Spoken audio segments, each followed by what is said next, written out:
دا بس نور ګورې بکواس نه منم ډېر پنشمنټ دی تا ته کنځلې کول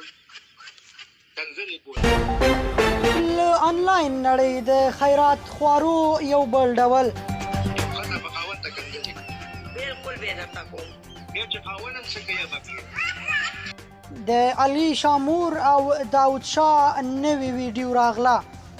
دا ویډیو چې پکې د علي شامور داود شاه ته د ټیک ټاک په یو لایف کې سپکې سپوري او بدې ردې وایي داود شاه چې د سونیا شاه خاوند دی سونیا شاه ورته د ټیک ټاک په یو لایف کې د پنشمنټ یا غوښتنې په شکل وایي چې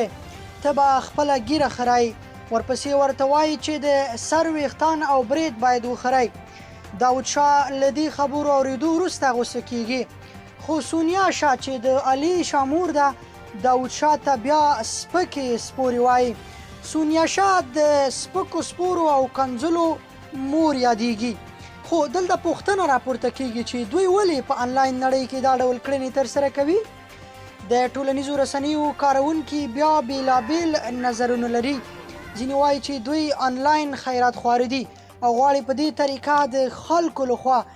ګفت شوي ډالري پیسې ترلاسه کړي خو ځینې بیا دوی ته د بې شرمو لفظ کاروي